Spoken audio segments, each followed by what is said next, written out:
Welcome to the BVTV network, coming to you from the UK studios of BizVision. I'm your host, Malcolm Gallagher. Now, this is episode 3, the final one in the BVTV Stuck Trilogy, with the co-author of Stuck, How to Win at Work by Understanding Loss. So, hello for the final time, Dr. Victoria Grady.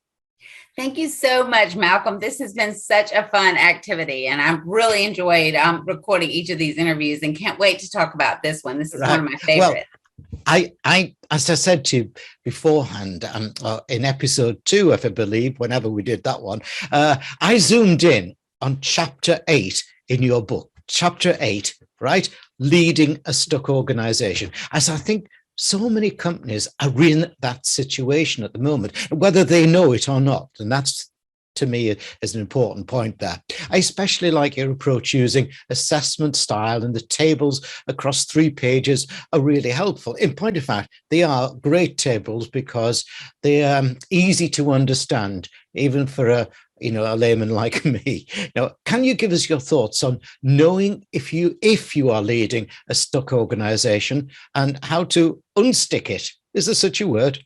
Yeah. Well, I think my colleague and co-author Patrick McCreesh would say there is a word. He loves to talk about stuckiness and unstuck and stuck and stuck it. And yeah, so that's really fun. And I think your question is really thought-provoking. I think that there is a lot going on with understanding leaders and followers inside of our organizations, and also acknowledging that those roles change and shift and are modified, right? Especially as we've transitioned through events like the last couple of years dealing with the pandemic and how that's impacted our interactions with our leaders and followers. I love that you noted the assessment approach, Malcolm. I think that's really important. And I often hear from colleagues around the globe, I am assessment or surveyed out. And then I say, okay, well, let's talk about what you mean by that. Why do you say that? Well, I spend all my time doing the assessment and then nothing ever happens. I don't ever see the benefit of having completed the assessment. So I think it's really important, especially noting how valuable assessments can be to understand a stuck organization. I think it's important to note that, in fact, as long as people feel like their voices are being heard, and that if they take the time to fill out an assessment, they can see the impact of the assessment in their daily work task, that it's not as negative and not as big of a work impediment as it might seem if you are working inside of an organization who doesn't efficiently and effectively use that data. So I think that's the first thing, right? Leaders need to understand their people, and in small and large organizations, it's really hard to understand just by observation, right? So having the ability to implement an assessment and then use that data that you get from the assessment, coupled with the observations that you already have, use that together. We call that in the research world triangulation, right? Using data from one area, qualitative or quantitative data, and coupled with the other, the qualitative or quantitative data. So you match those together, you get the quant from the assessment, the qualitative from your observation, and then you really can dig in to understand your people and know whether or not they are in fact stuck. So I think that your note on the assessment is really, really important. And I think one of the things about our assessment is that we're not just looking at the perception of the leader or the perception of the follower, but in fact, both, right? Because that's what leading an organization that's stuck or unstuck is all. It doesn't really matter. It's all about understanding your people. And the unstuck organization, the leadership probably have a pretty strong understanding of their folks. One of the things that I think is really important for leaders, especially dealing with change, is understanding that change management is not about control. And there's lots of really good change management processes or frameworks that exist out there. But a lot of those processes and frameworks are really focused on control. They're really focused on hit these steps, right? They're focused on check 1, check 2, check 3.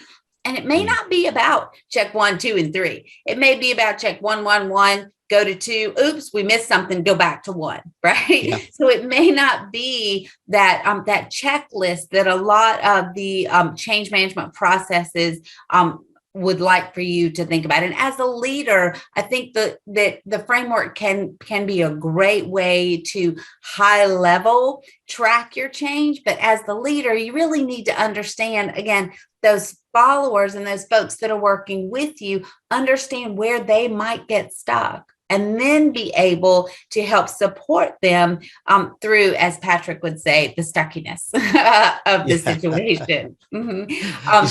And when I say support them, I think it's important to understand what we're referring to is those objects, those transitional objects, like I talked about when we did interview, that provide you with that transitional support. It's like the space between where we were, and the new, right? In that middle space, sometimes people feel a little bit uncertain and insecure. And if you put that object there to provide that support as you move through, then maybe they won't feel those feelings of insecurity that can then disrupt their ability to be efficient and effective in their daily work tasks. Does that make sense, Malcolm? Yeah. But you see, what I like about what you're doing is that we're in another strange world at the moment, where generally in the workforce, we've got 4 generations. And Generation Zers, I've done quite a lot of interviews about, and X's and millennials and baby boomers like me, we're quite dissimilar in so many ways, in our work ethic and our aspirations, in our consciousness, and that. And so I think for what you're saying with that high level, you're not being definitive or specific as saying, you've got to go this way, that way, and everything as the old ways of doing. So your thinking is very adaptable for today, isn't it? Yes. And I think that's key, right, Malcolm? I mean, you just hit on a really important point, that whole concept around adaptability, right? It doesn't matter where you are in the generational differences, as long as you understand the role that adaptability and flexibility, quite frankly, play in this process. I mean, we've not seen that any more blatantly than we have in the last 2 years. I mean, the need to be adaptable and flexible and adjustable as you move forward. And if you think back to where we started earlier in our previous interviews, we talked about that memory, emotion, and learning, right? The MEL that is so important. That MEL part is what we're talking about, moving around, shifting, right? Helping support the memory, emotions, and learning of what we thought was what we knew, right? We thought was our norm or our old or our stable space, and transitioning into the new, right? And in processing through that change, that's where that transitional object in that space in between the old and the new really provides incredible support. And it's a challenge for leaders to be able to understand how you identify those objects for all the different people inside your organizations. Yeah, it's really exciting. And there's a lot going on here for sure, Malcolm. Yeah. Well, you deserve it. Both of you deserve it. Thanks, Victoria. Now, let's give viewers, for the final time, details of your URL, which obviously viewers you can see on the screen behind me. But for listeners, let me spell it out. All the W's dot pivot, PIVOT, PNT, pivotpnt.com. Now, Victoria's book, this one, co-authored with Dr. Patrick McCreish, is called Stuck. I just love the title. It's Stuck. And you should get it sponsored by Bostik or Everstick or something like that, some glue. It's Stuck. Yes, it really is fun. Good. And it's how to win at work by understanding loss. But joking apart, it is a very, very sensible book. I hope you have found out, as we've done across this trilogy, as we've talked about this trilogy. Thanks very much. Thank you for a great trilogy. Thanks so much, Malcolm. It was so much fun, and I really enjoy talking with you each time.